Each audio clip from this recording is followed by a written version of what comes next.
Hello everyone. Before we start, make sure to like and subscribe to the channel, and leave a comment with where you're from and what time you're watching.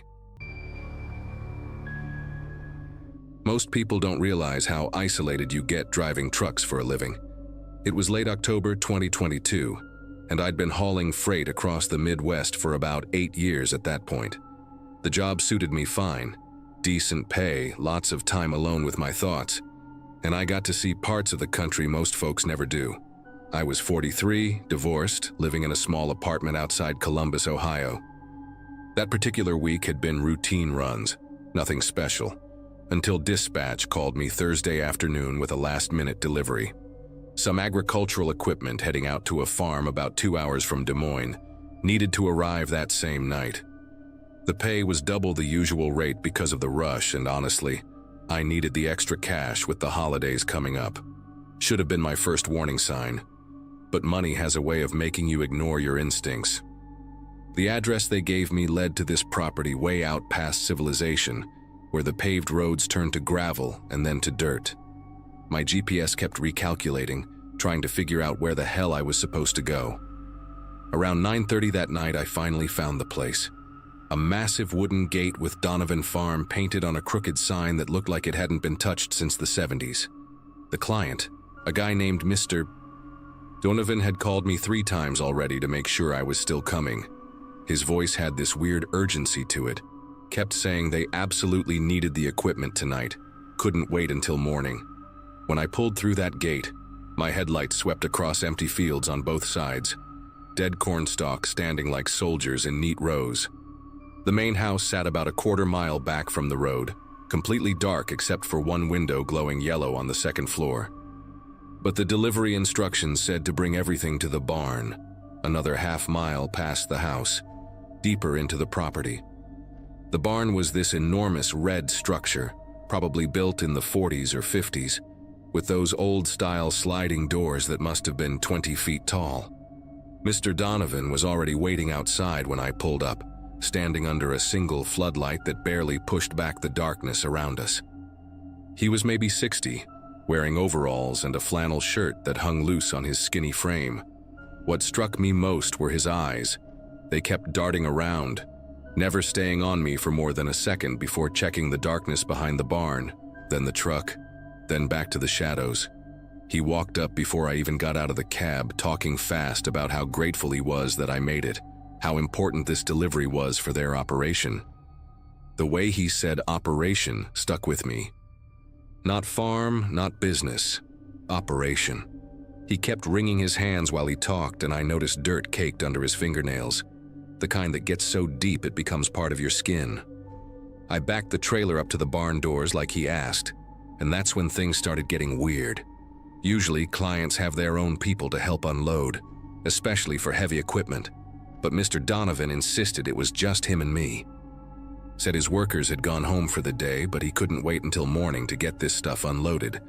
The cargo was 3 large crates of what the manifest listed as agricultural processing equipment, each one probably weighing around 800 pounds. No way 2 people could move those without proper equipment. When I mentioned this, he quickly said he had a forklift inside the barn. We just needed to open the crates first and carry the smaller components in piece by piece. That didn't make any sense to me. Why would you break down equipment before moving it to where you're going to assemble it? But he was already pulling out a crowbar, heading toward the first crate, so I grabbed my work gloves and followed him. The overtime pay was too good to start asking too many questions.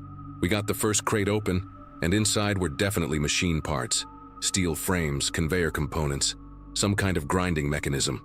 Nothing unusual there. Mr. Donovan grabbed one end of a frame piece, motioning for me to take the other. The barn doors were already open, just a black rectangle waiting for us. As we carried that first piece toward the entrance, he started talking again, his voice echoing weird in the night air. He was going on about how they were expanding their operation, how they needed more processing capacity, how business was booming. But everything about the place screamed the opposite. No fresh tire tracks except mine. No lights in any of the outbuildings. No signs anyone had worked this land in months. We stepped through those barn doors, and immediately the smell hit me. It was this mix of old hay, motor oil, and something else underneath, something sharp and metallic that made me breathe through my mouth.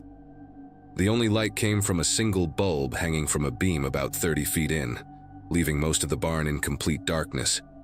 That's when I heard it. A slight shuffling sound from somewhere deeper in the barn. Not loud, but definitely there, like boots on concrete trying to be quiet. I stopped walking, still holding my end of the frame. Mr. Donovan immediately started talking louder, almost frantically, about where we should put the equipment, pointing toward the darkness with his free hand. But I was focused on letting my eyes adjust. And that's when I saw them.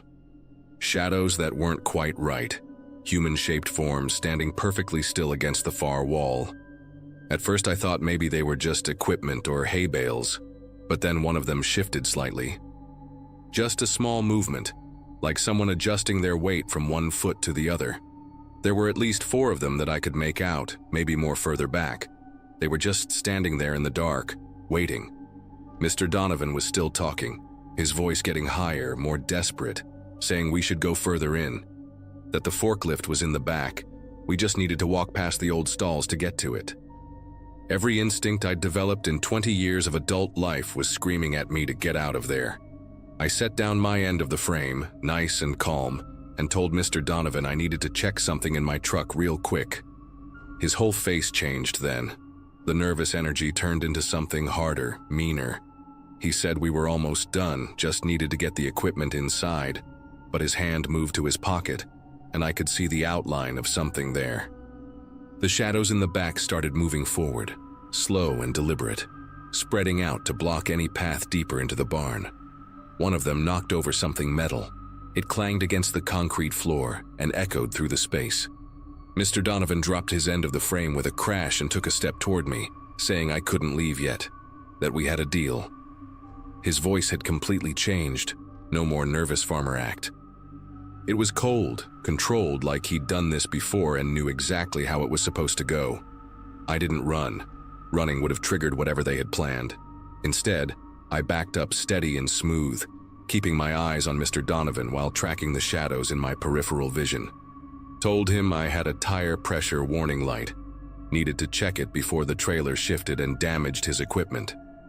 Professional concern, you know? He hesitated for just a second, probably trying to figure out if I was playing along or making an escape. That hesitation was all I needed. I kept backing up, out through those barn doors, my boots crunching on the gravel. The shadows inside were moving faster now, and I could hear voices, low and urgent.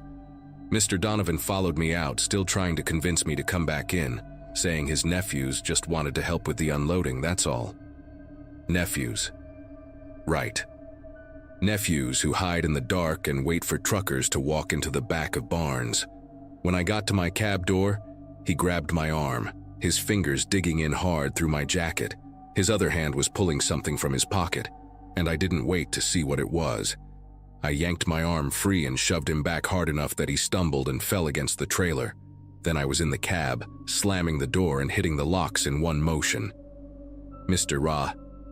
Donovan was back on his feet immediately, pounding on my door, yelling that I couldn't leave with his equipment. Through the side mirror, I could see 3 men had come out of the barn, all of them built like they spent their days throwing hay bales, and they were jogging toward the truck. I fired up the engine, and that beautiful diesel roar never sounded so good. Mr. Donovan jumped onto my running board trying to pull the door handle, his face pressed against the window. I could see his teeth, yellow and crooked, as he shouted threats about what would happen if I left. The 3 men were almost at the truck now, and one of them was carrying what looked like a crowbar. I dropped it into gear and started rolling forward, slow at first. Mr. Donovan held on for maybe 10 feet before he had to let go or get pulled under the wheels. The smart thing would have been to just drive straight out, but I needed to unhook that trailer. No way I was leaving them with $800,000 worth of equipment to maybe fence or use as bait for the next driver. I pulled forward about 50 yards, jumped out with my pin puller, and had that 5th wheel uncoupled in record time. The men were running toward me now, actually running, and I could hear Mr. Donovan shouting instructions to them. Something about the truck, don't let him leave with the truck. That's when it clicked. They didn't want the cargo at all. They wanted my rig. Probably planned to knock me out or worse in that barn, take the truck, and leave me and the empty trailer to rot on this property. I jumped back in the cab just as the first guy reached me, his crowbar swinging toward my windshield. The glass spiderwebbed but held as I gunned it, leaving them all in a cloud of dust and diesel exhaust. In my mirrors, I could see them standing there in the headlight beams from the abandoned trailer. Mr. Donovan still yelling, waving his arms like a madman. I drove straight through that wooden gate without slowing down, pieces of it flying everywhere, and didn't stop until I hit the main highway. Then I pulled into the first well-lit truck stop I found and called 911. The sheriff's deputy who showed up took my statement, looked at the damaged windshield, and said he'd check it out. But his expression told me everything. This wasn't his first call about something weird happening out on those back roads. He asked me if I could identify any of the men besides Mr. Donovan, and I gave him what details I could remember. He wrote it all down, said they'd investigate, but warned me that by the time they got out there, the place would probably be cleaned up, looking like a normal farm again. These people knew how to play the game, he said. They'd have some story ready about a disagreement over payment, maybe even file a complaint against me for stealing their equipment. The deputy suggested I call my dispatcher, report everything to my company, and maybe avoid deliveries to isolated farms for a while. The next morning, my dispatcher called me, mad as hell, but not at me. Turns out the shipping company that contracted the delivery didn't exist. The paperwork was fake. The payment authorization was from a stolen credit card, and the phone number Mr. Donovan had been calling from was a burner. The whole thing was a setup from the start. But here's what really got to me. When I started asking around at truck stops, talking to other drivers, I heard stories. Similar situations, always at night. Always isolated farms or warehouses. Always urgent deliveries with premium pay. Most drivers who took those jobs and actually went through with going into the buildings were reported as missing, their trucks found abandoned states away, stripped clean. The drivers themselves? Never found. The FBI apparently had a task force on it, but these operations moved around. Different states, different names, always one step ahead. I was lucky. Lucky I noticed those shadows. Lucky I trusted my gut. Lucky I got out when I did. Now I stick to daytime deliveries, established companies only, and if something pays too good to be true, I remember that night at the Donovan farm and pass on the job. Some money just isn't worth it.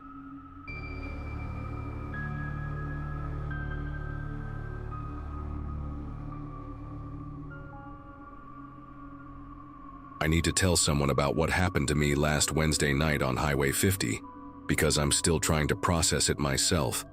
I'm a long-haul trucker, been driving 18-wheelers for about 12 years now, mostly running freight between Nevada and Colorado. The name's Martin, and I usually pride myself on being pretty level-headed. You have to be when you're hauling 60,000 pounds of cargo through mountain passes and desert stretches. That particular night, I was carrying a load of electronics from Reno to Denver. Nothing too valuable, but enough to make me cautious. I'd left Reno around 6 in the evening, planning to drive through the night since traffic would be lighter, and I could make better time. My wife Joanna was expecting me home by Friday afternoon, and I wanted to grab some sleep at the depot before heading to our place in Aurora. The weather was clear. Just a regular November evening with temperatures dropping, but no snow in the forecast. Highway 50 through Nevada is called the loneliest road in America, for good reason. You can drive for hours without seeing another soul, just endless stretches of sagebrush and distant mountains. I actually prefer it that way most times. Gives me space to think, listen to podcasts, maybe call Joanna when I hit the spots with decent cell coverage. Around 9:30 that night, I was about 40 miles east of Austin, Nevada, when I first noticed the headlights in my mirrors. Now, seeing another truck on Highway 50 isn't unusual. Plenty of us use it as an alternative to I-80. But something about this one caught my attention right away. It was a Peterbilt, looked like a 579 model from what I could tell. painted solid black with no company logos, no dot numbers visible, nothing. The trailer was one of those refrigerated units, also black, which struck me as odd because most reefer units are white or silver to reflect heat. The whole setup looked expensive. Custom maybe, but completely anonymous. I figured it was probably some owner-operator who liked to keep things low-key, though in 12 years of driving, I'd never seen a completely unmarked commercial rig. At first, I didn't think much of it. The guy was maintaining a decent following distance, maybe 300 feet back, which is respectful spacing for night driving.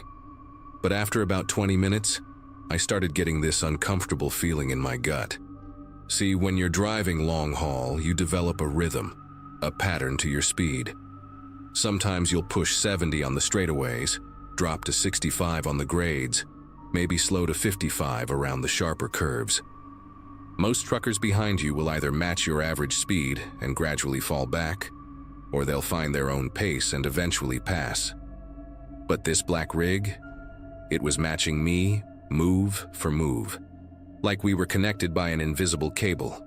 When I'd ease up to 72, I'd watch those headlights in my mirror slowly creep up to maintain that same 300-foot gap. When I'd test it by dropping to 60, those lights would fade back, keeping the distance perfect. After 30 minutes of this, I knew something wasn't right. I tried to get a look at the driver when we passed under the occasional streetlight near the small towns, but the cab windows were tinted so dark I couldn't see anything inside. The thing that really started bothering me was how quiet my CB radio had gotten. Usually, even on Highway 50, you'll catch some chatter, maybe someone complaining about speed traps or warning about deer on the road. But ever since that black truck appeared, my CB had been dead silent except for static. I tried calling out a few times, standard stuff like, "Westbound, you got your ears on?" but got nothing back. Even tried switching channels, thinking maybe my radio was acting up, but every frequency was the same. Just that low, empty hiss. I grabbed my phone to call Joanna, let her know I was running on schedule, but I had no signal, which wasn't unusual for that stretch. Still, the combination of the silent CB and that truck maintaining perfect distance was making the hair on my neck prickle. About an hour into this strange dance, I decided to test something. There's a way station near Eastgate that's usually closed at night, but it has a wide pull-off area where truckers sometimes stop to check their loads or grab a quick nap. I put on my turn signal way early, giving plenty of warning, and started slowing down for the exit. Sure enough, those headlights behind me started blinking, left turn signal matching mine. My mouth went dry as I watched this happen. I kept slowing, dropped to about 40, then 35 as I approached the off-ramp. But at the last second, I canceled my signal and accelerated back onto the highway, pushing my rig harder than I usually would. The black truck followed my exact move. Canceled signal, smooth acceleration, right back to that 300-foot distance. That's when I knew for certain this wasn't coincidence or some driver who just happened to be going my way. This person was deliberately following me, had been for over 50 miles now. My mind started racing through possibilities, none of them good. Maybe someone knew what I was hauling. Electronics aren't drugs or guns, but a trailer full of laptops and tablets could be worth decent money to the right fence. Or maybe this was something else entirely, something worse. I'd heard stories at truck stops, drivers talking about rigs that would follow you until you stopped. Then bad things would happen. Hijackings where they'd beat you half to death and leave you in the desert. Some guys even claimed there were crews that would force you off the road in remote spots, make it look like you'd fallen asleep at the wheel. I'd always figured those were just trucker tales, stories that got bigger with each telling. But sitting there with that black rig glued to my bumper, those stories didn't seem so far-fetched anymore. The stretch of road ahead was particularly desolate, wouldn't see another town for 30 miles, and cell coverage was non-existent. I started doing the math in my head. I had about 3/4 of a tank, enough to make it to Ely without stopping, but that was still almost 2 hours away. The nearest rest stop was about 40 minutes ahead, one of those basic pull-offs with bathrooms and a couple of parking spots for semis. I'd stopped there before, Remembered it being poorly lit with no security cameras, just a lonely spot in the middle of nowhere. No way was I pulling in there with this black rig on my tail. I kept checking my mirrors, hoping to see some identifying mark on the truck, maybe catch a glimpse of a license plate when we went around curves and the angle changed. But whoever was driving that thing knew what they were doing. Stayed perfectly centered in the lane, never gave me a different view. The only thing I could make out was a small red LED light on the dashboard, glowing like a little eye watching me. Even the marker lights on the trailer were dim, barely legal, just bright enough to avoid getting pulled over but not bright enough to illuminate any details. Then something happened that made my whole body tense up. We were coming up on a section where Highway 50 intersects with Route 376, and there's a small gas station there, one of those old mom-and-pop places that closes at 10 but leaves the lights on for the self-service pumps. As we approached, I saw another semi parked by the pumps, a white Freightliner with Anderson Logistics painted on the side. The driver was outside, looked like he was checking his tires with a flashlight. I started flashing my high beams frantically, hoping he'd look up, maybe see something was wrong. The guy did look up, shielded his eyes from my lights, and I saw him take a step toward the road like he was trying to figure out what my problem was. But as soon as we passed, I watched in my mirror as the black rig's high beams suddenly blazed to life, aimed directly at the other driver. The man stumbled backward, and I saw him drop his flashlight. Those high beams stayed on for maybe 5 seconds, then went dark again. When I looked back at the road, my knuckles were white from gripping the steering wheel so hard. The next 20 minutes felt like hours. I kept glancing between the road ahead and my mirrors, watching those headlights maintain their perfect distance. My shirt was soaked with sweat, even though I had the AC running. I tried the CB again, scanning through all 40 channels, but it was still dead. That's when I remembered something. My nephew had given me a dash cam last Christmas, one of those dual camera setups that records both front and rear. I'd installed it, but honestly forgot about it most of the time. The memory card could hold about 6 hours of footage before it started overwriting. I reached up and made sure the little red recording light was on, then adjusted my rearview mirror slightly to make sure it was catching the black rig. At least if something happened, there'd be evidence. The thought of if something happened made me want to vomit. I'd been in close calls before, tire blowouts, ice storms, even had a drunk driver sideswipe me once near Salt Lake City. But this was different. This was deliberate, calculated, patient. Whoever was in that truck was waiting for something, and I had a sick feeling I knew what. Finally, I saw the sign for the Hickerson rest area coming up, 2 miles. It wasn't much, just a pull-off with some picnic tables and basic facilities. But I remembered it had something important, a clear view of the road in both directions and enough space to turn around quickly if needed. More importantly, it was on a slight hill, which meant I'd have the high ground if things went bad. I know that sounds paranoid, but when you've got 70 miles of nothing in every direction, and someone's been stalking you for over an hour, paranoid starts feeling pretty rational. I made my decision quickly, no signal this time, just suddenly veered toward the exit at the last possible moment. The black rig's brakes locked up behind me. I heard the squeal even over my own engine, and for a second I thought it might jackknife trying to follow. But the driver recovered, wrestling that monster onto the exit ramp behind me. As I pulled into the rest area, my headlights swept across the empty parking area. No other vehicles, no witnesses, just me and whoever was about to follow me in. I positioned my truck strategically, nose pointed toward the exit, engine still running. Then I waited, watching in my mirrors as the black rig slowly rolled into the rest area and stopped about 50 feet behind me, engine idling with a low, menacing rumble. We sat there for what must have been 5 minutes, though it felt like an eternity. Neither of us moved, neither shut off our engines. I could see the silhouette of someone in the driver's seat of the black rig, but the tinted windows still prevented me from making out any features. They just sat there, waiting, watching. I had my phone in my hand, praying for even 1 bar of signal, but got nothing. Then I noticed something that made my chest tighten. A second figure moving inside the cab, shifting from the sleeper berth to the passenger seat. There were two of them. My mind raced through my options. I couldn't outrun them. Their rig looked newer and probably had more horsepower. Fighting was out of the question. I'm 53 years old with a bad knee, and there were two of them. I kept my hand on the gear shift, ready to slam it into drive if either of them opened a door. The waiting was excruciating. I could hear my own heartbeat over the rumble of the engines. Then, suddenly, their CB crackled to life, not with words, but with this strange clicking sound, rhythmic, almost like Morse code, but not quite. Click, click, pause, click, click, click, pause, click. It went on for maybe 30 seconds, then stopped. I didn't know what it meant, but it felt like a countdown, or worse, a signal to someone else.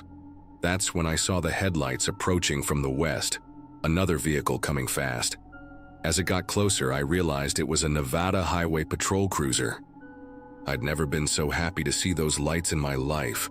I immediately started flashing my high beams and hit my air horn 3 times, the universal trucker signal for distress. The patrol car slowed, pulled into the rest area, and positioned itself between me and the black rig, those LED light bars illuminating everything in harsh blue and white. The officer got out, hand resting on his sidearm, and walked toward the black truck. I watched him knock on the driver's window, saw it roll down just a few inches. They talked for maybe 2 minutes, though I couldn't hear what was said. The officer walked around the rig, shining his flashlight on the sides, and I saw him pause at the back of the trailer, taking photos with his phone. Then he came over to me. Officer Colton, according to his name tag, mid-30s, looked dead serious. Asked if I was all right, if these guys had threatened me. I told him everything, the following, the synchronized movements, the intimidation at the gas station. He nodded, told me he'd gotten 2 other reports that week about a black semi following drivers on Highway 50, though I was the first one who'd actually stopped. He said the plates came back registered to a shell company that didn't really exist, and they'd been trying to catch these guys for weeks. Apparently, 3 drivers in the last month had been robbed after being followed, forced off the road in remote spots, beaten, cargo stolen. He told me to wait while he called for backup. Within 15 minutes, 2 more patrol cars arrived, and the rest area looked like a crime scene with all the flashing lights. The officers surrounded the black rig, weapons drawn, ordering the occupants out. Through my mirrors, I watched 2 men exit the cab, hands raised. The driver was tall, maybe 6'4", wearing a gray hoodie and jeans, completely unremarkable except for a neck tattoo that looked like barbed wire. The passenger was shorter, stockier, had a shaved head and wore a leather jacket despite the cold. Both looked calm, almost amused, like this was just a minor inconvenience. The officers cuffed them, and one started searching the cab while another checked the trailer. That's when things got interesting. Officer Colton came back to me, told me they found something in the cab, a notebook with detailed logs of trucks they'd been following. License plates, cargo manifests somehow obtained illegally, driver names, home addresses, regular routes.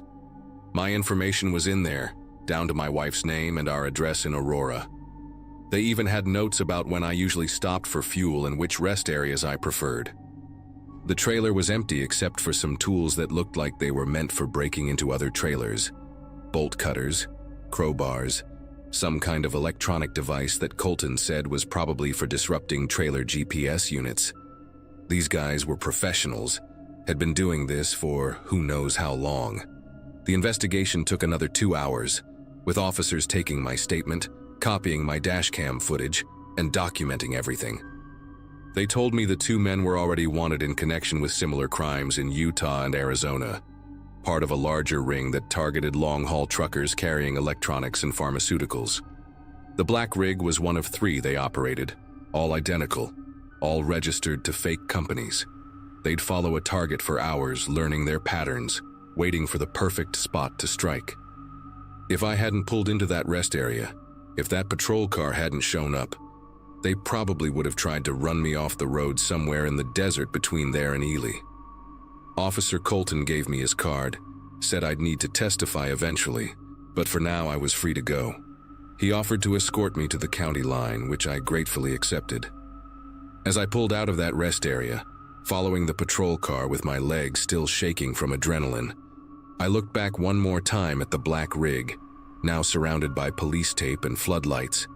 The two men were already in separate patrol cars, and I never did learn their names. Didn't want to. I made it to Denver without further incident, hugged Joanna longer than usual when I got home, and took a week off before my next run. I still drive Highway 50 sometimes, it's part of my regular route, but now I've got a loaded Glock in my cab, completely legal with my concealed carry permit. And every time I see headlights appear in my mirror on those lonely stretches, my pulse quickens just a little, wondering if it's starting all over again.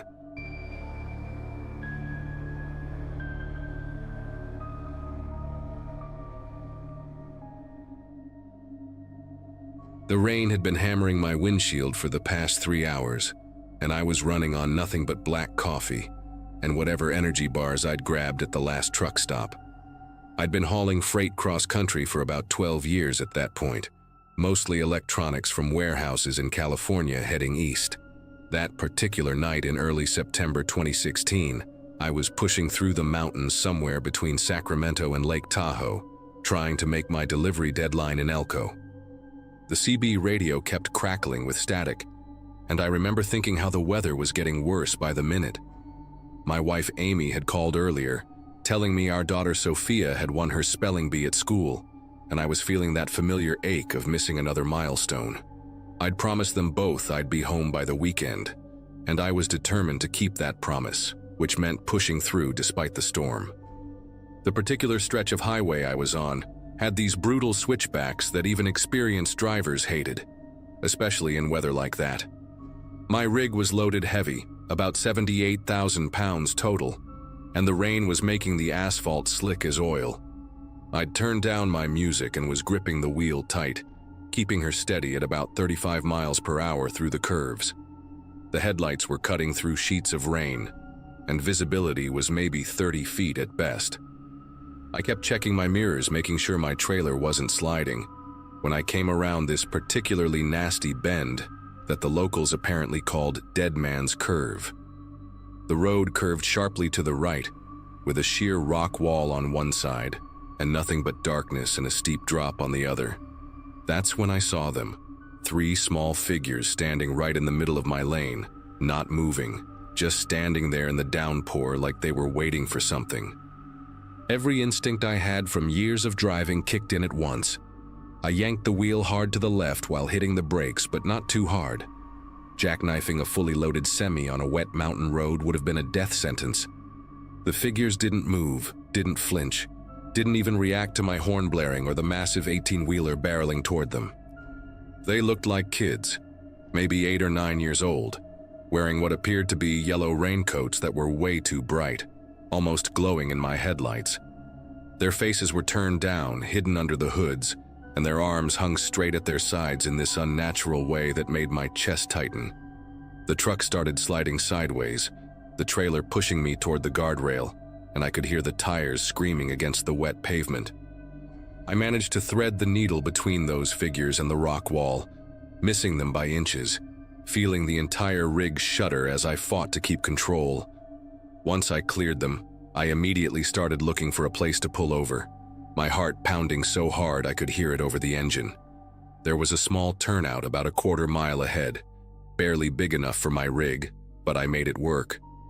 I grabbed my flashlight and my phone, already dialing 911 while jumping out of the cab. The rain soaked through my jacket instantly, but I had to go back and check on those kids.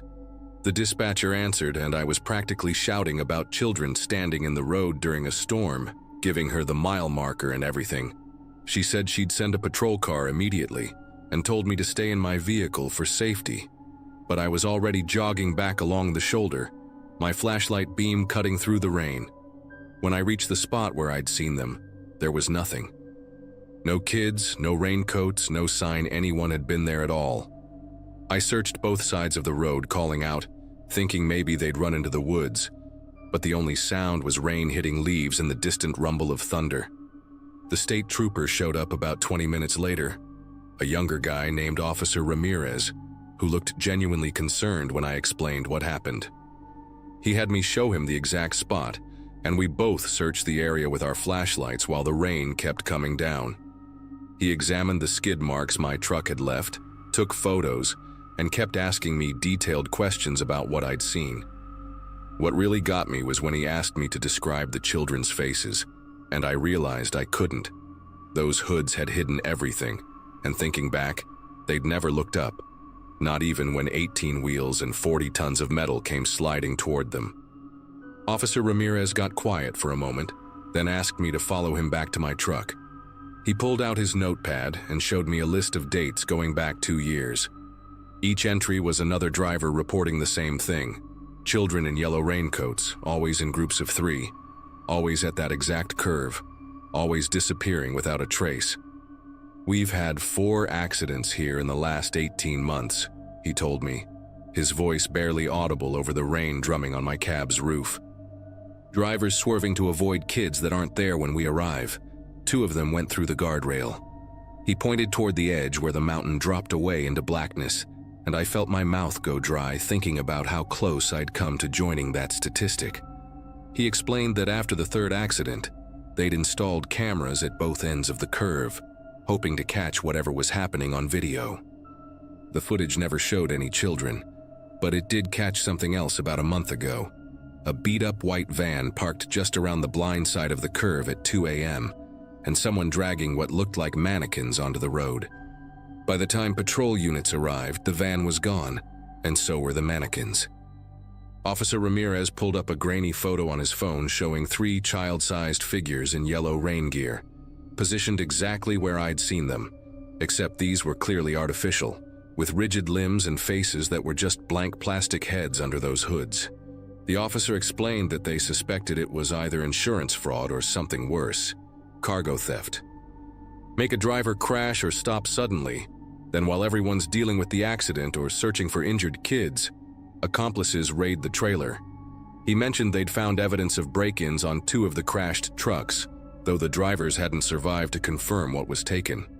The mannequins were weighted at the base, he said, designed to stand upright even in strong wind, and the yellow raincoats were made from some kind of reflective material that lit up like crazy under headlights. Whoever was doing this had put serious thought into the setup.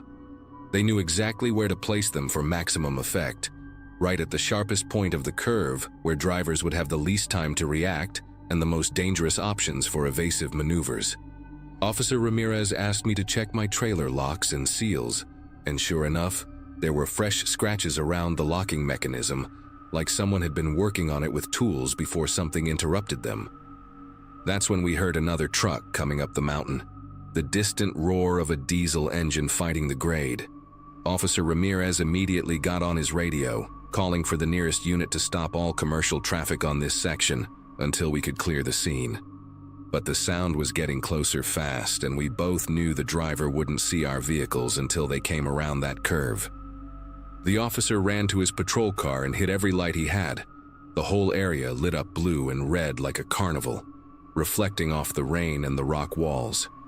I grabbed my emergency flares from the cab and started running back toward the curve, igniting them as I went, throwing them onto the road to create a warning trail. We could hear the truck's jake brake engaging, that distinctive stuttering roar echoing off the mountains, which meant the driver had seen something and was trying to slow down.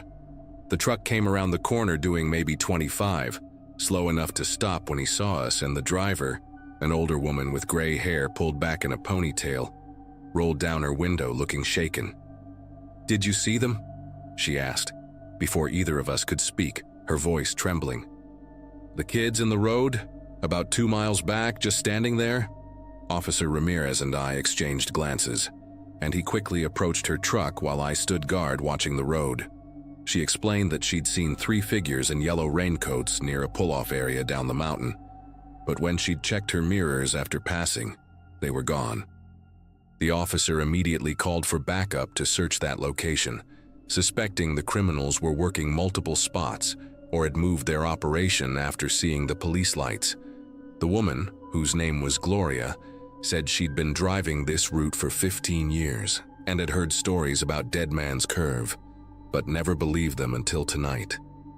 While we were talking, another call came through on Officer Ramirez's radio. A motorist had just reported seeing a white van speeding down the mountain on a service road that ran parallel to the highway, heading toward the valley. The timing was too perfect to be coincidence. Officer Ramirez told Gloria and me to continue to the next town and file official reports at the station, but I couldn't just leave without knowing more. I asked if I could follow him to wherever they were searching for that van, and surprisingly, he agreed, probably figuring a witness might be helpful if they caught anyone. We formed a small convoy, his patrol car leading, my rig following, and Gloria behind me, descending the mountain carefully while more police units raced past us heading up to secure the curve. About 10 minutes later, we reached an old way station that had been closed for years, and there it was, a white van with its engine still warm, abandoned behind the building. The back doors were open, revealing exactly what we'd feared. 3 child-sized mannequins dressed in yellow raincoats, along with several more in various outfits. There were also tools, rope, and what looked like electronic equipment for monitoring police scanners. But the people responsible were nowhere to be found, having apparently fled on foot into the surrounding forest. The police brought in dogs and searched all night, but the rain had washed away most of the scent trail.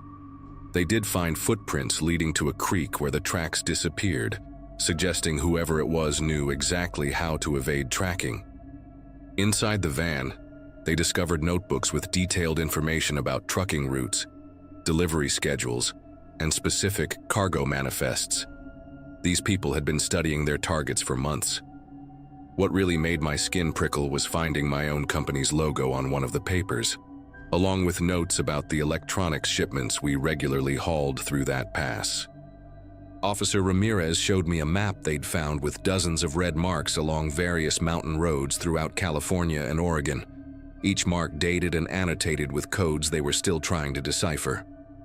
The FBI got involved the next morning, treating it as organized cargo theft across state lines. They interviewed me for 3 hours, going over every detail, every second of what I'd experienced. Turns out similar schemes had been reported in Washington and Idaho, always using the same method. Mannequins designed to cause crashes or emergency stops, always targeting specific types of cargo. They never caught the people responsible, at least not that I ever heard about. The authorities installed more cameras, increased patrols, and put out alerts to all commercial drivers about the mannequin scheme.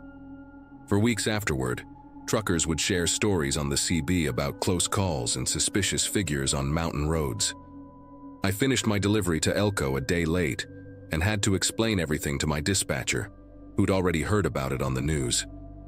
When I finally got home that weekend, I hugged Amy and Sophia longer than usual, unable to explain why I was so shaken by what should have been just another hazard of the job.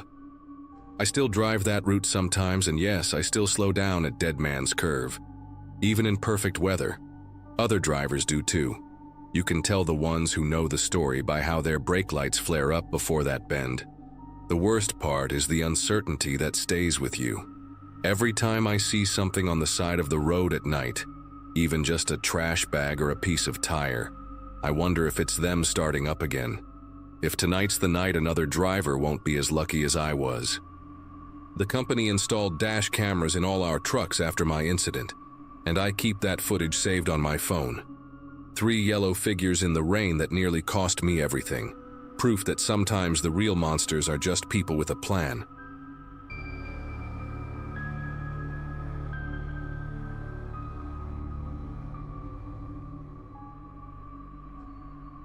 I need everyone here to understand that what happened to me last April still makes me check my mirrors constantly, even when I'm just driving to the grocery store. I was hauling a load of automotive parts from Milwaukee to Kansas City, a route I'd done maybe 50 times before.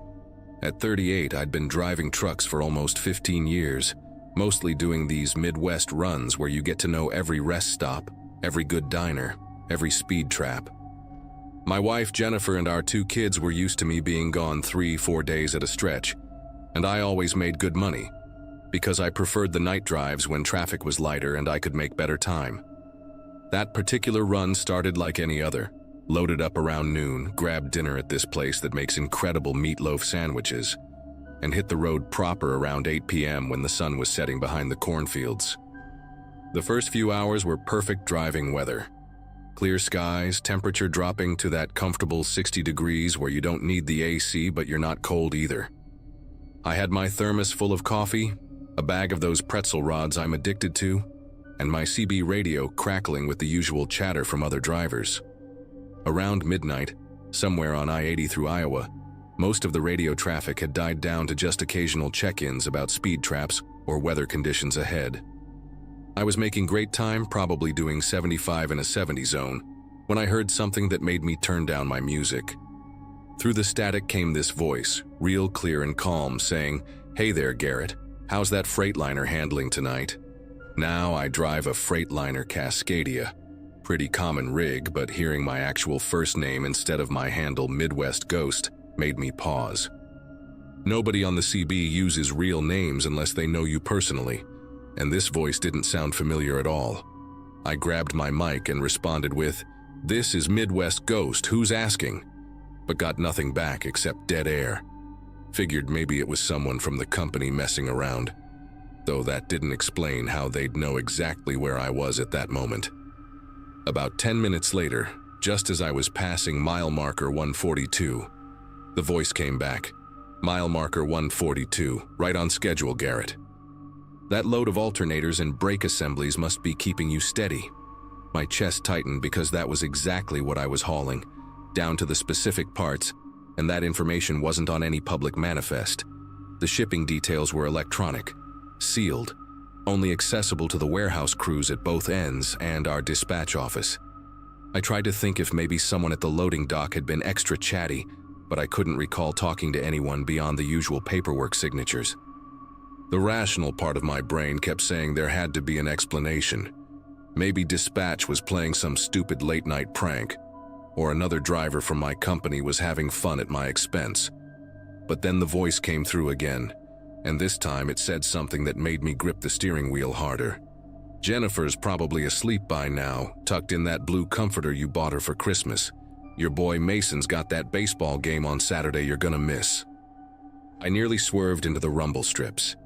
How could anyone know about my son's little league schedule, or what color our bedroom comforter was? These weren't things I talked about on the radio, ever. My personal life stayed personal, and I used the CB strictly for traffic and weather.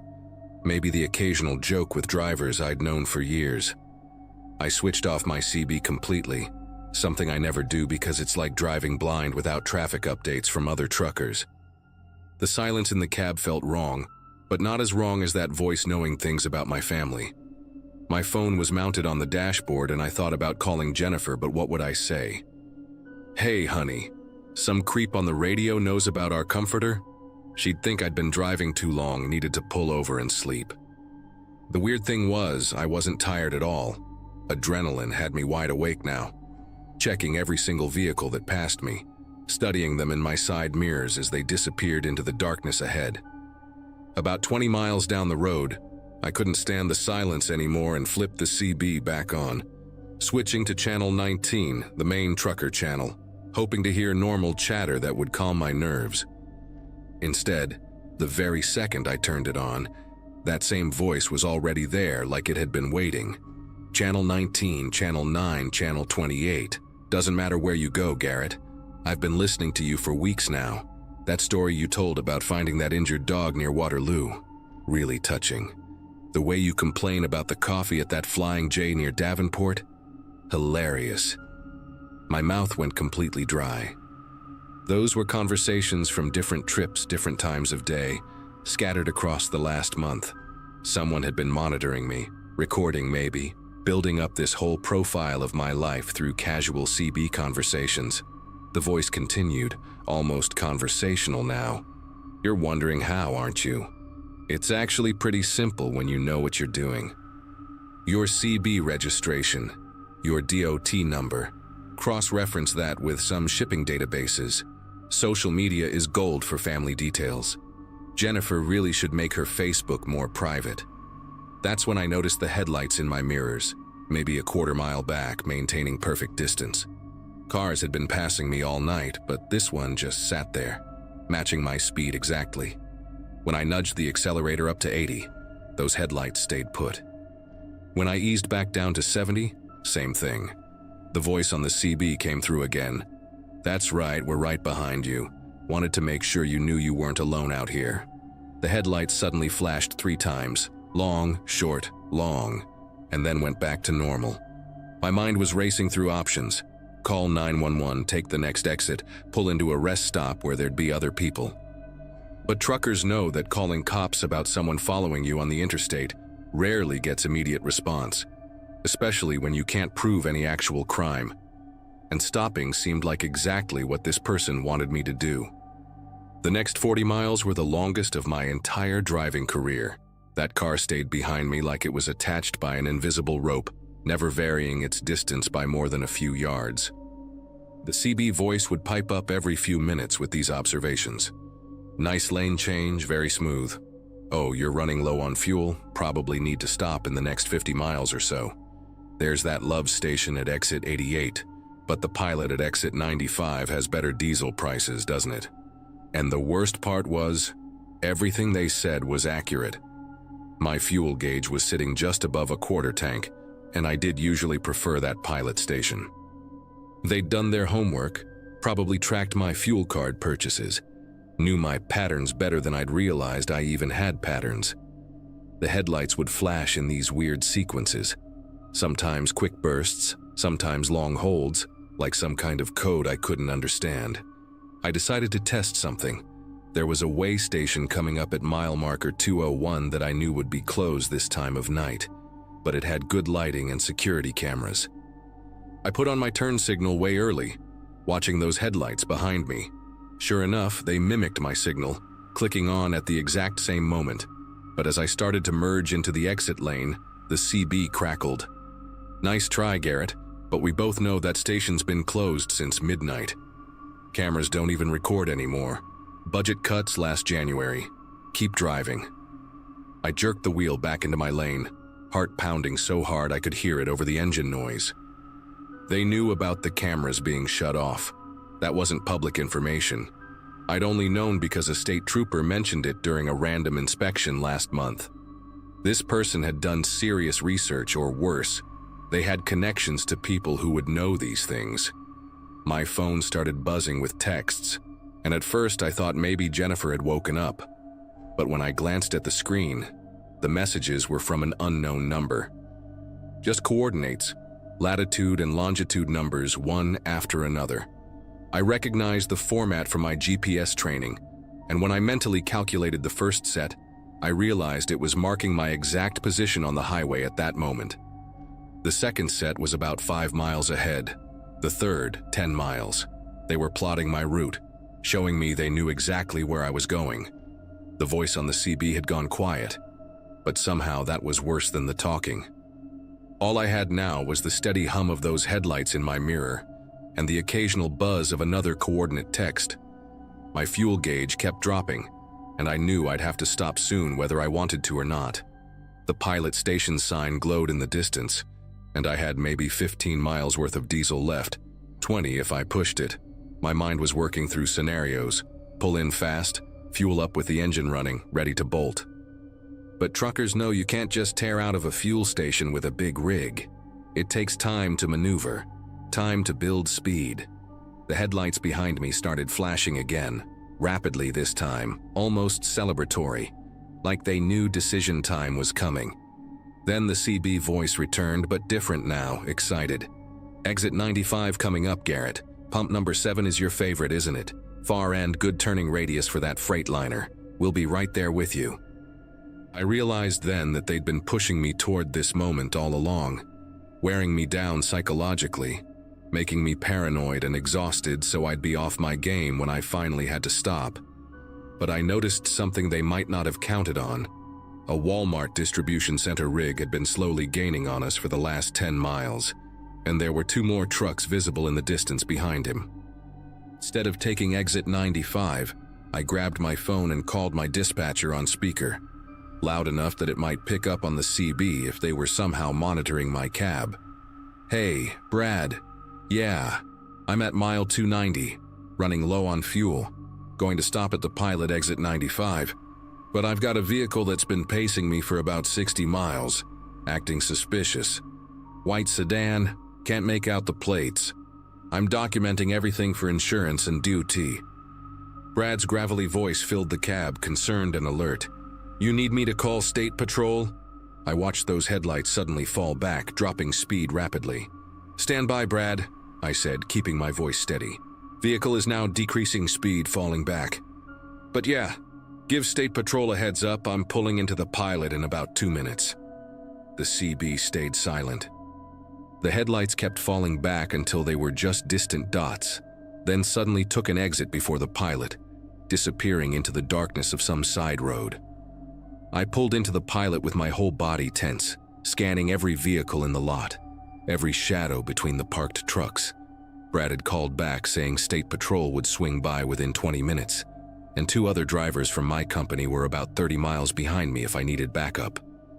I fueled up at pump 5, not 7, with my doors locked and engine running, against all safety protocols, but I didn't care. The whole time I kept watching for that white sedan, for anyone approaching my rig, for any face that seemed too interested in what I was doing. The other truckers around me were just doing their normal routines, checking tires, grabbing coffee, stretching their legs, completely unaware that I'd just spent the last 2 hours being stalked by someone who knew more about my life than some of my relatives do. When the state trooper showed up, a young guy named Officer Pearson, I showed him the GPS coordinates texts, told him about the CB conversations, described the car's behavior. He took it all seriously, said they'd had similar reports recently, possibly someone targeting truckers for cargo theft or worse. I finished my run to Kansas City, but I was checking mirrors the whole way, jumping every time someone called out on the CB. Filed reports with my company, the DOT, even the FBI's Highway Serial Crimes Division. Yeah, that's a real thing. They never found the white sedan or figured out who was behind it. Changed my route schedule, got a new CB handle, made Jennifer lock down all our social media. The investigators said it was probably someone with insider knowledge of the trucking industry, possibly working with crime rings that target specific high-value loads. These days I run team drives mostly, never alone on those night runs anymore. But sometimes I still hear about other drivers experiencing the same thing. Someone who knows too much, coordinates that predict their route, headlights that follow just a little too perfectly. The truth is, every time I pass exit 95 on I-80, even in broad daylight with my co-driver snoring in the sleeper berth, I still get that tight feeling in my chest, still check my mirrors a little more carefully, still wonder if those headlights behind me are just another trucker trying to make their delivery on time, or if it's happening all over again.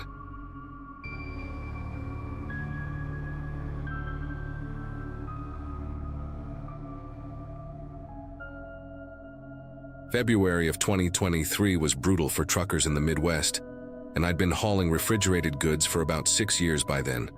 Most people think long-haul trucking is just endless highway and bad coffee, but after you've logged enough miles, you develop a sixth sense for when things aren't right. I was running a load of frozen seafood from Boston to San Francisco, pushing through Nebraska on I-80 when the weather turned nasty. The forecast had called for light snow, but what rolled in that night was a full-blown whiteout that had me gripping the wheel hard enough to leave marks. I'd already passed Grand Island when visibility dropped to maybe 20 feet, and the smart move would have been to pull off at the next rest stop. But the load was time-sensitive, and dispatch was breathing down my neck about delivery windows. Plus, I'd driven through worse storms before, or at least that's what I kept telling myself as the wind started pushing my trailer sideways. Around 2 a.m., somewhere between Kearney and North Platte, I noticed headlights in my mirrors, 4 sets, maybe 5, maintaining a tight formation behind me. At first, I figured it was just other drivers using my taillights as a guide through the storm, which happens all the time in bad weather. But something about their spacing was too perfect, too synchronized. They weren't riding my bumper exactly, but they were close enough that I could make out the outline of their rigs through the snow whenever the wind let up for a second. What really got my attention was how dark they were running.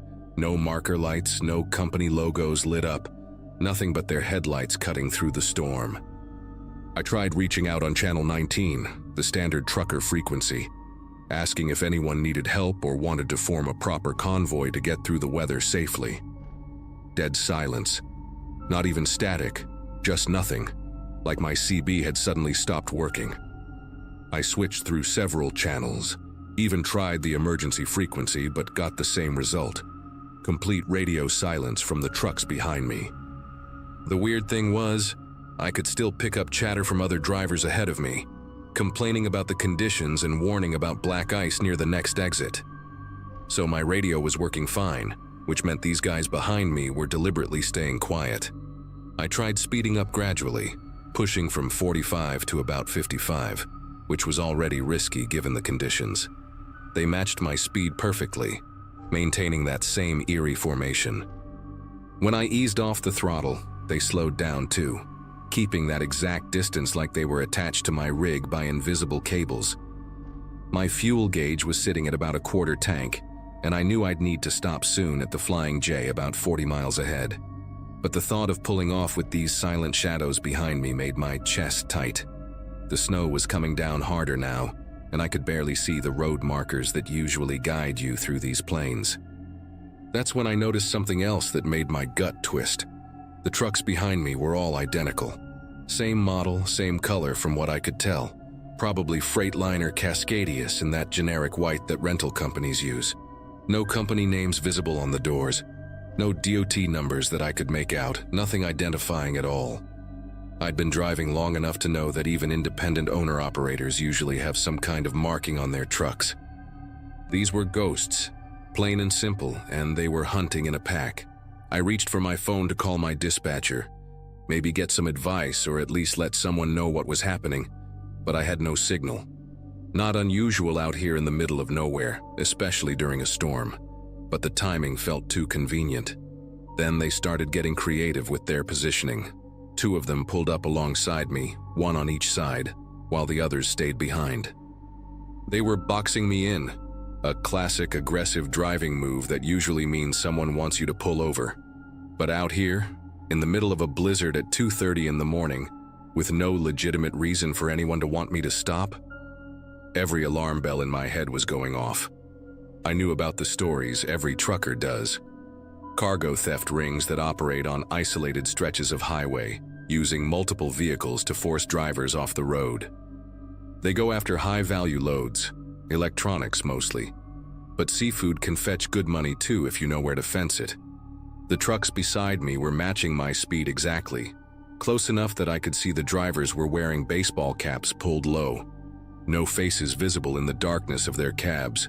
They weren't trying to pass, weren't falling back, just maintaining that threatening presence.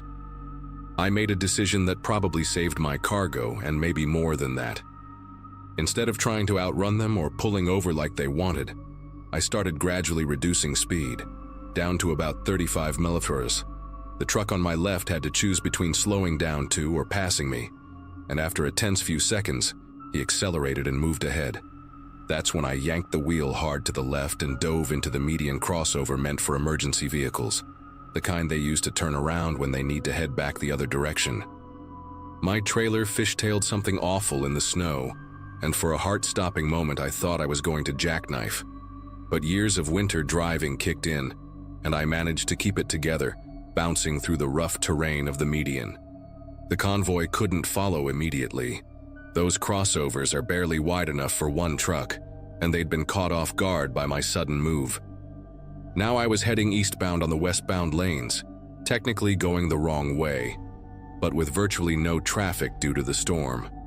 I could see their headlights in my mirrors starting to swing around, probably taking the next official exit to double back. But I'd bought myself some time. My heart was pounding so hard I could hear it over the engine noise, and I knew I had maybe 5 minutes before they'd reorganize and come after me. I pushed through about 2 miles going the wrong direction, hazard lights flashing, praying I wouldn't meet anyone coming through the storm, then took another emergency crossover to get back on the eastbound side. The whole maneuver had put maybe 3 miles between me and them, but in a semi loaded with 40,000 pounds of frozen seafood, that wasn't much of a head start. I grabbed my phone again, Finally had one bar of signal and managed to get through to 911. The dispatcher sounded skeptical at first. Truckers getting paranoid in storms isn't uncommon. But when I gave her the mile marker and described 5 identical unmarked trucks running in formation with no lights, her tone changed. She told me there'd been 3 reported hijackings in the last 2 months using the exact same method, always during bad weather when visibility was low and traffic was light. The State Patrol was already looking for this crew, but they kept hitting different stretches of I-80, never the same spot twice. She dispatched units immediately, but warned me they were at least 20 minutes out due to the weather. 20 minutes feels like a lifetime when you're being hunted. I kept checking my mirrors obsessively, waiting for those headlights to reappear, knowing they were probably closing the gap. Sure enough, about 10 minutes later I spotted them again, coming up fast. But this time I wasn't alone on the road. A Schneider truck had appeared ahead of me, and a swift driver was coming up behind. Both legitimate truckers I could hear chatting on the CB about the weather. I immediately got on the radio, breaking into their conversation with a warning about the convoy. The Schneider driver, an older guy named Bill from his voice, said he'd noticed them too, lurking at the last rest area with their engines running but no drivers visible in the cabs. The swift driver chimed in that he'd heard from another trucker about weird activity around this stretch lately. We decided to stick together, forming our own defensive convoy with me in the middle. The phantom trucks fell back when they saw we'd grouped up, probably realizing their intimidation tactic wouldn't work against 3 of us. But they didn't disappear. They maintained a distance of about a quarter mile, just far enough to be legal, but close enough to keep pressure on. Bill suggested we all take the next exit together, stick close through the off-ramp, and find somewhere public to wait for the State Patrol. The exit was for some small farm town, Elm Creek, I think, and there was a 24-hour gas station visible from the highway. As we signaled for the exit, the phantom convoy suddenly accelerated, and for a terrifying moment, I thought they were going to ram us. Instead, they blew past at probably 70 mph, dangerous as hell in those conditions, and continued west on I-80. We still took the exit, pulled into that gas station, and parked our rigs side by side under the bright canopy lights. The place had security cameras everywhere, and the night clerk, a young kid who looked fresh out of high school, came out to see why 3 semis had suddenly crowded his lot. The State Patrol showed up about 15 minutes later, took our statements, and said they'd put out an alert for 5 white Freightliner Cascadias running together. The officer, a veteran trooper with gray at his temples, told us we'd done everything right. He'd seen what happens when drivers try to tough it out alone against these crews. Damaged trucks, stolen cargo, and sometimes worse. We stayed at that gas station for about 2 hours, waiting for the weather to improve and drinking terrible coffee while swapping stories. Bill mentioned he'd been driving for 30 years and had never seen anything quite like this. The coordination, the patience, the way they used the storm as cover. The swift driver, a younger guy who went by Tony, kept checking the parking lot nervously, convinced they might circle back. The trooper stayed with us for a while, making calls to other units, trying to track where the convoy had gone. Around 5 a.m. he got word that they'd been spotted taking an exit about 60 miles west, disappearing into an industrial area where they probably had a warehouse or some place to strip stolen goods. By then, the snow had let up enough that we felt safe getting back on the road. Bill and Tony decided to convoy with me all the way to North Platte, where I needed to fuel up. We exchanged numbers, promised to keep in touch, and I made it to San Francisco 2 days later without any more incidents. The company never found those trucks or the crew running them, at least not that I heard about. But word spread quickly through the trucker network. CB chatter, truck stop conversations, online forums where drivers share warnings. Everyone started being more careful during storms on that stretch of I-80, especially anyone hauling valuable cargo. I changed my route after that, taking I-70 through Kansas even though it adds miles, and I never drive alone through Nebraska anymore during bad weather.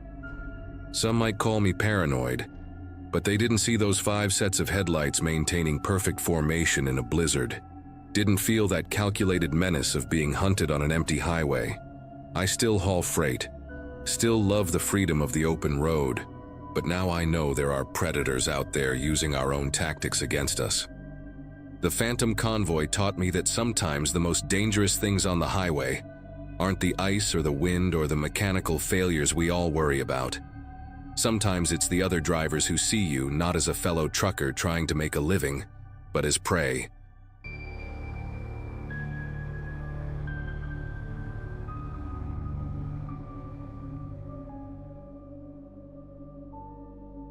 I've been driving trucks for about 15 years now, mostly hauling refrigerated goods up and down the East Coast. The pay's decent, and I actually enjoy the solitude most nights. Just me and the radio and miles of asphalt stretching ahead. It was a Wednesday in March when everything went sideways. Literally.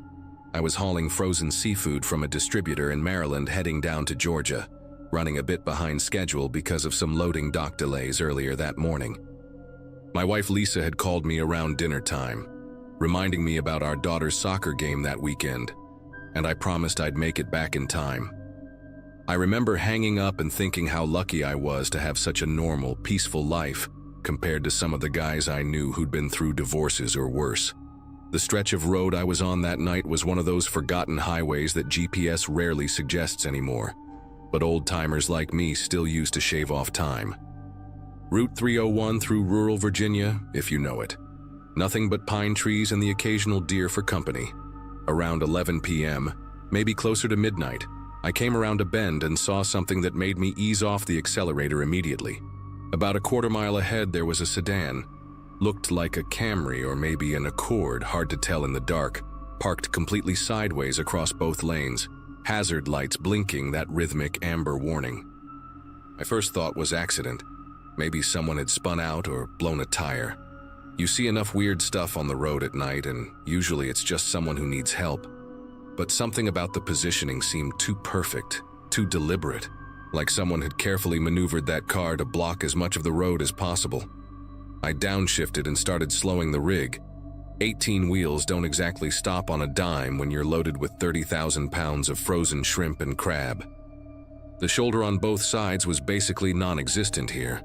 Just drainage ditches and thick pine forest pressing right up against the asphalt. As I got closer, maybe 100 yards out now, I flicked on my high beams to get a better look at the situation. The car's interior light was on, driver's door hanging open, but I couldn't see anyone inside or around the vehicle. That detail stuck with me, the dome light casting this pale glow onto the empty driver's seat, like someone had just stepped out seconds ago. I reached for my CB radio thinking maybe I should call out to see if any other truckers were nearby, but static filled the channel. Not unusual for this stretch, but the timing made the hair on my neck prickle. By now I was down to about 20 miles per hour, close enough to see the car was a silver Toyota, relatively new, no visible damage that would explain why it was blocking the road. That's when movement in my peripheral vision caught my attention. At first I thought it was just shadows from my headlights sweeping across the tree line, but then I saw them clearly. 3 figures stepping out from the woods on my right side, moving with purpose toward my truck. They were wearing these cheap plastic masks, the kind you'd buy at a dollar store for Halloween. Except these were all the same. Blank white faces with cutout eyes and mouths. The way they moved wasn't panicked or desperate like someone needing help would move. It was coordinated, calculated, like they'd done this before. 2 more emerged from the left side, and I realized with absolute clarity that this wasn't an accident scene at all. My foot found the accelerator before my brain fully processed what to do. Years of driving had taught me that sometimes your instincts know better than your conscious mind. And right then, every instinct was screaming at me to get out of there. The engine roared as I shifted up, diesel smoke probably billowing black behind me. The masked figures started running toward the truck, and I saw one of them holding something in his hand. Might have been a crowbar, might have been something worse. The gap between my truck and the sideways Toyota was narrowing fast, and I had maybe 2 seconds to decide whether to try squeezing through the narrow space between the car's front bumper and the ditch, or just ram straight through. The guy closest to my driver's side was reaching for the door handle, and I could hear him shouting something to the others. his voice muffled by the mask but urgent, angry that I wasn't stopping like they'd planned.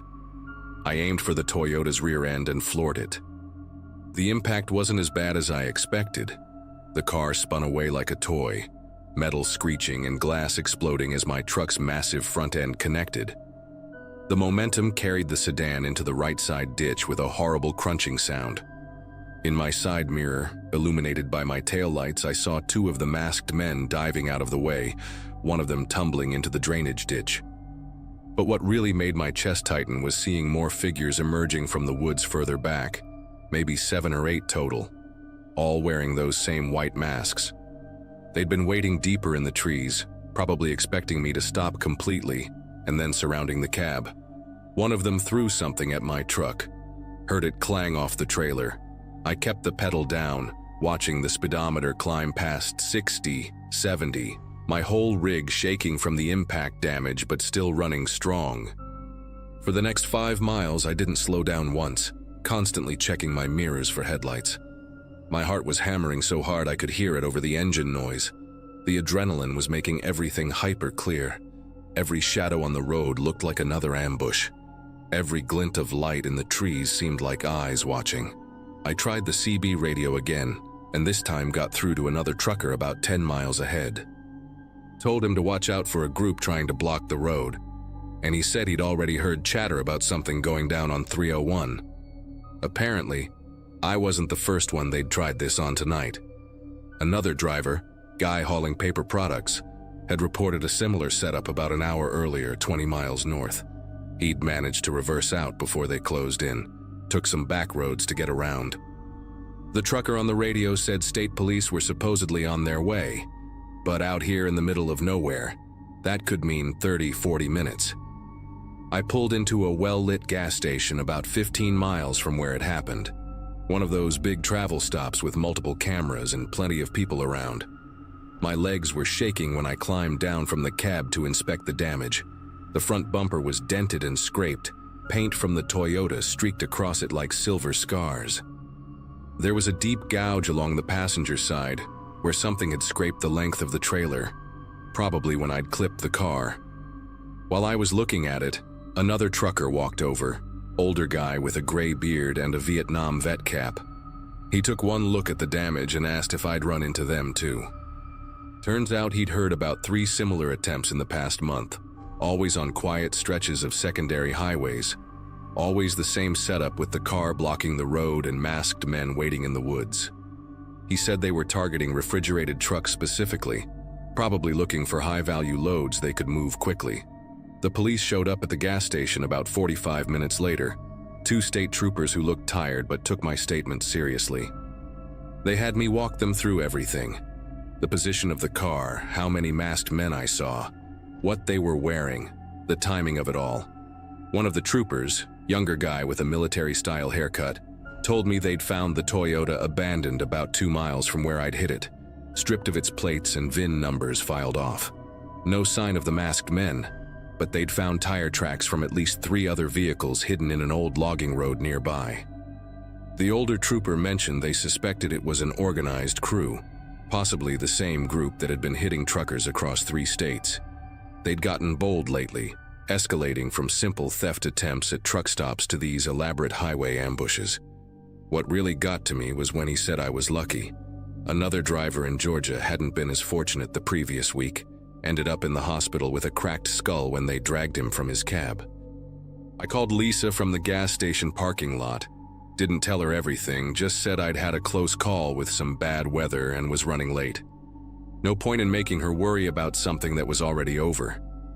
But I couldn't stop thinking about those masks, the way they all looked identical, like they'd bought them in bulk.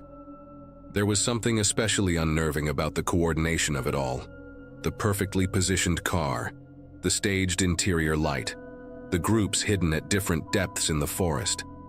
These weren't desperate people making impulsive decisions. This was planned, rehearsed, professional. The older trucker, Eddie was his name, stayed with me until I was ready to get back on the road. He gave me his number, said there was an informal network of drivers keeping each other updated about dangerous stretches and suspicious activity. Said the companies wouldn't do anything about it until someone important got hurt, so we had to look out for each other. I finished that run to Georgia, but I took the interstate the whole way, even though it added 3 hours to my trip. Every time I saw a car on the shoulder with its hazards on, my grip tightened on the wheel.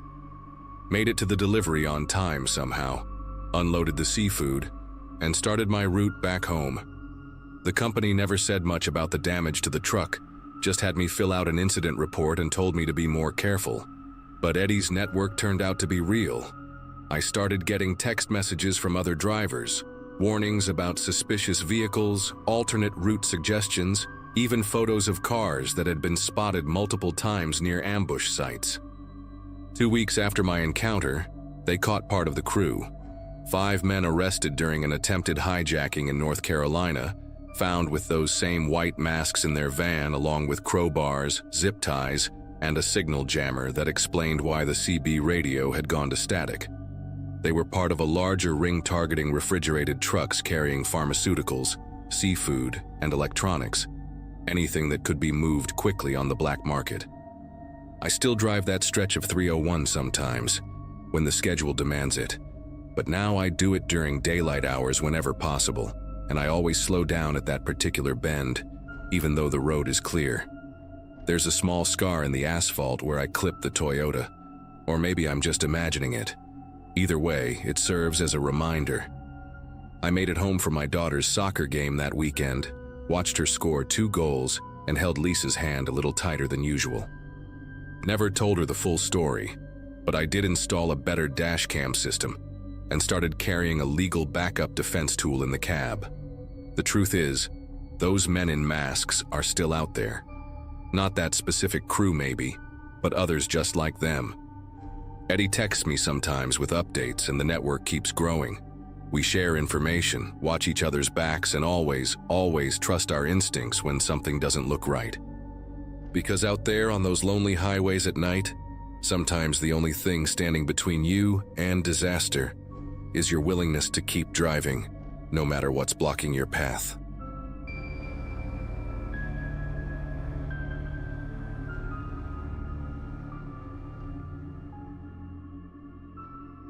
I had been driving long-haul routes for a few years, mostly carrying refrigerated loads across different states. At that point in my life, I was spending more time behind the wheel than anywhere else, but I didn't really mind. The steady hum of the engine and the endless stretches of road gave me a rhythm I could live with. That night, I was hauling produce, heading east after finishing a late drop-off. I remember it was a quiet night. Barely any traffic, just the occasional glow of a farmhouse light far in the distance. I had the radio on low, sipping coffee that was already going lukewarm, thinking about how many more hours I'd put in before stopping at a rest area. Around midnight, the sky was heavy with clouds, blotting out the stars, and the road stretched like a black ribbon with no end. That's when I noticed a set of lights in my mirror, red and blue, flashing faintly at first, then growing brighter. My first thought was routine. Maybe I'd missed a taillight going out, or they were doing random checks. I eased off the gas, keeping my truck steady, and pulled onto the shoulder. The road was so deserted that the only sound was the hiss of my brakes and the gravel crunching under the tires as I stopped. When I glanced in the mirror again, the vehicle behind me struck me as odd. It wasn't a cruiser, just a dark sedan with one of those dash-mounted light bars stuck up against the windshield. No decals, no markings, nothing. The driver's door opened and a man stepped out wearing dark clothing. He had a cap pulled low and a bulky jacket zipped to the chin. No reflective vest, no badge catching the light. Nothing I'd expect from a trooper pulling someone over on a rural highway. My pulse quickened, and I tightened my grip on the steering wheel. He walked right up to my door without hesitation, moving with a sort of casual confidence like he'd done this 100 times. When he reached the cab, he tilted his head and rapped on the door with his knuckles. His voice came muffled through the glass. "Step out of the vehicle." It wasn't a request, it was firm, almost rehearsed. That was the moment something in me shifted. Every instinct told me this wasn't right. Real officers usually start by asking for paperwork, explaining the stop. This man gave nothing, just a command that didn't feel safe. I kept my foot close to the pedal, trying not to let him see the tension building in my face. I leaned slightly, pretending to reach for something in the passenger seat while sneaking another glance at him. His jacket looked oversized, like it was meant to conceal more than just his frame. The way he positioned himself close to the cab, shoulders squared, made it clear he wanted to control the interaction. He repeated the same words, a little sharper this time. "Step out of the truck now." My mouth went dry. Every warning I'd ever heard about imposters on the road came rushing back all at once. Instead of rolling the window down, I spoke through the glass. I asked him to show me his badge or some identification. His reaction was immediate. Irritation flickered across his face. He shifted his weight and pressed one hand against the side of my door, leaning in closer, almost trying to peer inside. "Don't make this difficult," he muttered, his tone dropping into something harder, more threatening. My gut told me loud and clear, if I opened that door, I wasn't walking away from this safely. I flicked my eyes toward the mirror, checking the road behind us. Still no traffic, no backup lights approaching. Just the two of us stranded in that pool of my taillights and his fake siren glow. I thumbed the lock button again just to hear the reassuring click, my other hand already sliding the gear into place. He must have noticed because his voice rose, sharper now, cutting through the night. "Open the door. Now." He wasn't trying to sound like a cop anymore. It came out like a demand, almost desperate. That was the breaking point for me. I slammed my foot on the accelerator, the roar of the engine tearing through the silence as the truck lurched forward. Gravel shot out from under my tires, and in the mirror I caught a glimpse of him stumbling back, his outline shrinking in the red glow. The sedan's lights swerved as he scrambled toward it, but I was already pushing the rig back onto the highway. My heart pounded in my ears as I focused on nothing but speed, the white lines blurring into streaks under the beams of my headlights. I kept driving, barely daring to check my mirrors, half expecting those flashing lights to reappear at any second. The road felt endless, every mile stretching longer than the last. My grip on the wheel was tight, my eyes scanning for any sign of life, another truck, a gas station, anything. It took a good 10 minutes before I spotted headlights coming from the opposite direction, and only then did the knot in my chest loosen slightly. Whoever that man was, he hadn't caught up. When I finally reached a truck stop about 30 miles down, I pulled in and parked under the brightest set of floodlights I could find. The lot was dotted with rigs, and just seeing other drivers moving around gave me a rush of relief. I went inside, grabbed a coffee, and tried to steady myself. The clerk behind the counter asked if I was all right because apparently I looked pale as hell. I told him what had just happened, and his expression darkened instantly. He said he'd heard of similar stories, people pretending to be cops on isolated highways, targeting drivers when they were most vulnerable. I called the state police from the payphone in the corner, not wanting to take any chances with my cell signal cutting out. They asked for every detail, the car, the man, the stretch of road. The officer on the line didn't sound surprised. He just told me I'd done the right thing by not stepping out, and that they'd send a patrol to sweep the area. That answer stuck with me because it meant they knew this wasn't the first time. To this day, I still replay that moment when he stood outside my cab, insisting I get out. If I had opened that door, I don't know what would have happened, and honestly, I don't want to know. All I can say is that after that night, I never trusted flashing lights on a lonely road without double-checking. I still drive, but I keep my doors locked, my instincts sharp, and my eyes wide open. Maybe I was lucky, maybe stubborn, but I got away, and that's the only reason I'm here to share this with you now.